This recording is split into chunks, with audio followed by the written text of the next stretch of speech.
qu'est-ce que c'est pour vous le 8 mai 45? Ah, ça je peux pas vous dire. Eh bien, rappelons-le, le 8 mai 45, c'est la capitulation de l'Allemagne nazie, la fin de près de 6 ans de guerre. À ma connaissance, Bruce Lee a été le premier à vraiment porter les coups dans ses films. Il frappait pour de bon. Les coups avaient l'air réels parce qu'ils étaient réels.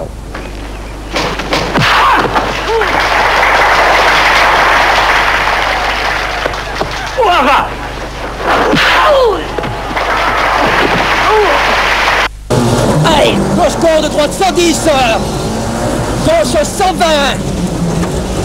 et le droite-gauche 105 extérieur ouvre, 105 extérieur ouvre, sur droite 130, et gauche 100 ouvre et ferme, gauche 100 ouvre et ferme. Alternatif, ça veut rien dire. On est tous en alternatif ou on ne l'est pas. C'est pas une musique, hein, c'est tout. Ça existera toujours l'alternative, heureusement. Bon, et surtout pour le courant, c'est pratique. Bon, alors donc je me dis. Bon, attendez. C'est pas, il dit que des conneries. Bon, attendez, j'ai encore 2-3 questions à vous poser. Ils sont en pleine forme, ça fait plaisir. Qu'est-ce que vous racontez dans vos chansons? Est-ce que le futur est mort? Est-ce que c'est la société qui vous a mis là et qui vous fait souffrir? Qu'est-ce que vous avez à vendre? Bah déjà que je sais pas.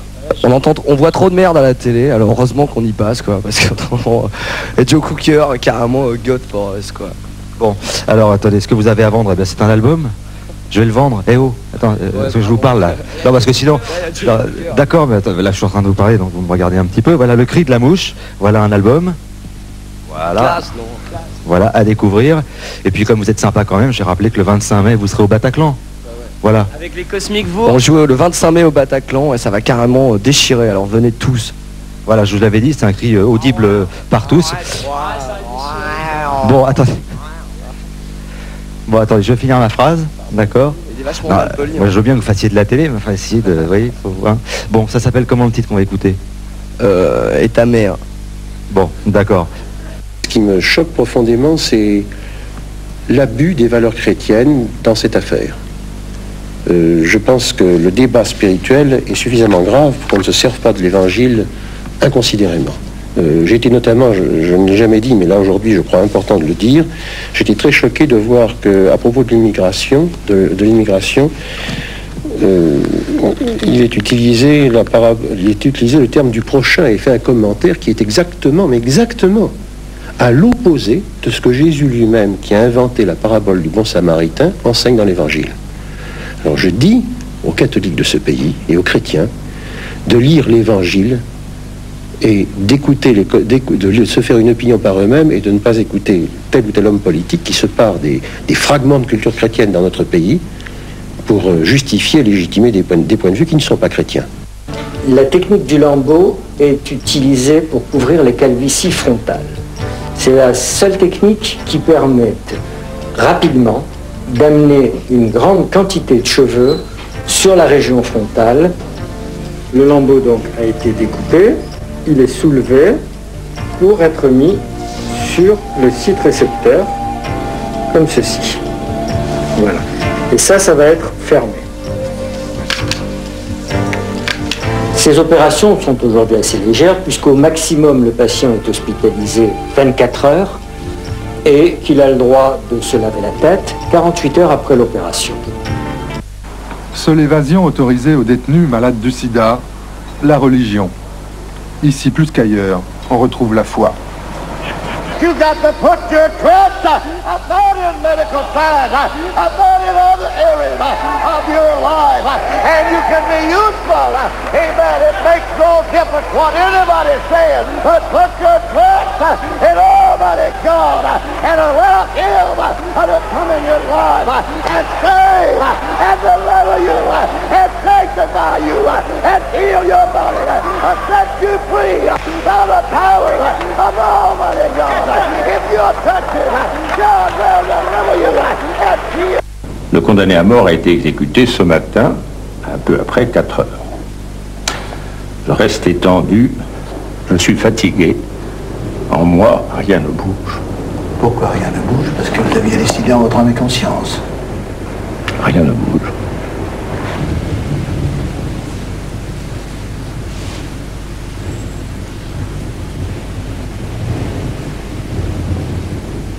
Et tu étais enceinte à quel âge?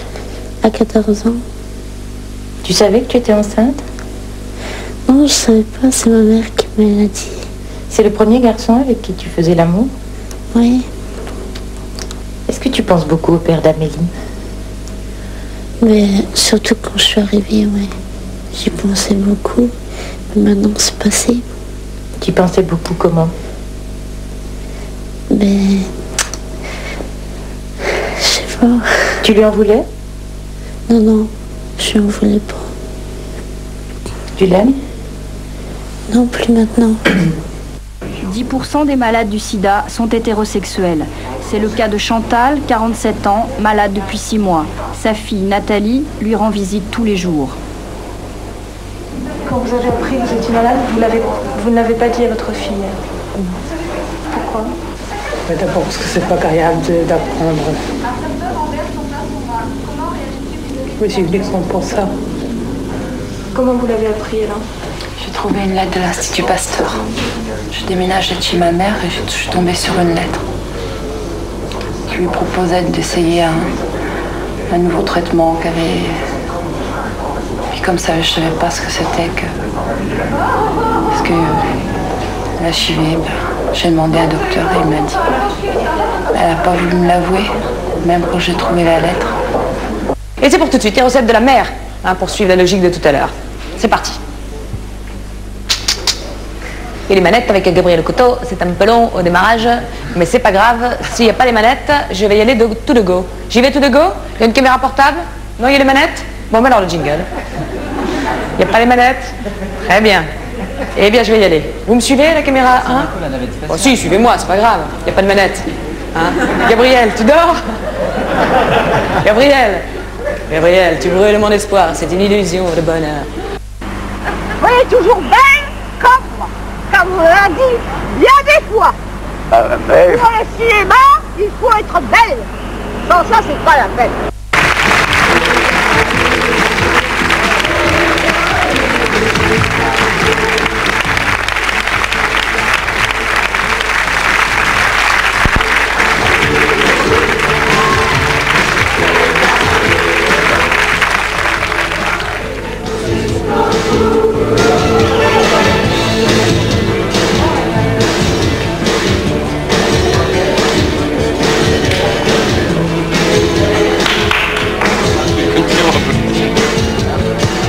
On n'entend pas?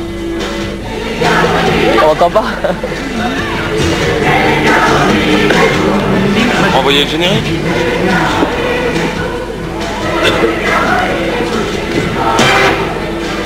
On n'entend toujours pas. Oh, splendide. Jean-Marie Bigard, voilà. Est-ce que vous m'entendez plus? Est-ce qu'on peut l'applaudir et l'accueillir?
Parce que nous allons encore une fois aller vers le début du siècle, j'en doute, puisque dans les années 70, si vous êtes né le 31 mai 1971, eh bien c'est vous qui appelez maintenant les numéros qui s'inscrivent sur votre écran. Si vous êtes né le 31 mai 1971, eh bien c'est vous qui appelez maintenant les numéros qui s'inscrivent sur votre écran.